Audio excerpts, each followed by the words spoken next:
Assalamualaikum warahmatullahi wabarakatuh. Sampurasun. Wilujeng enjing murid-murid Ibu Sadayana di kelas tilu kumaha damang.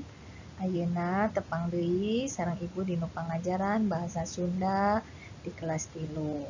Sarta acan urang kawitan pelajaranana yuk urang baca basmalah sasarengan. Bismillahirrohmanirrohim.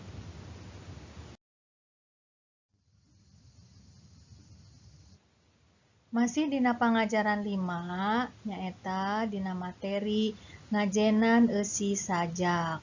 Naon anu dimaksud ku sajak? Yuk urang diajar sasarengan. Anu dimaksud ku sajak nyaeta karya sastra wangun ugeran atawa puisi anu henteu kaiket ku aturan. Dina sastra Sunda aya dua rupa puisi.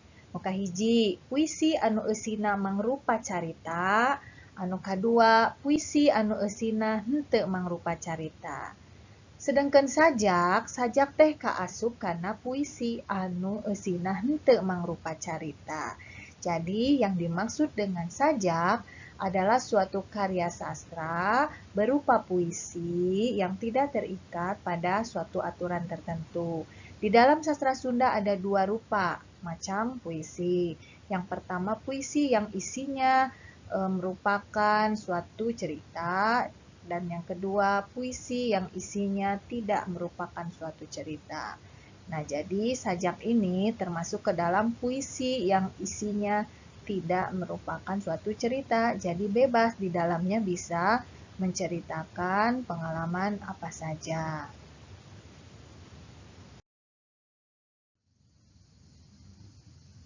Salajengna dina kaca 58 aya hiji sajak karya Haris Setiadi dina judul Main Pingpong.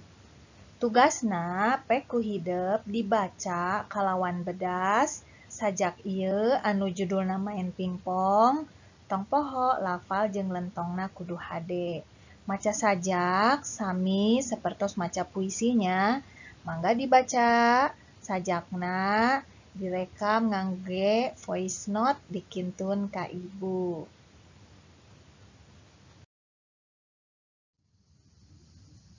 Murid-murid Ibu Sadayana, kumaha pasti tiasanya macakeun hiji sajak, mangga ku hidep dibacakeun kalayan bedas sareng penuh sumangat. Mung dugi dieu wae materi urang dinten ieu. Wassalamualaikum warahmatullahi wabarakatuh. Hatur nuhun kasadayana.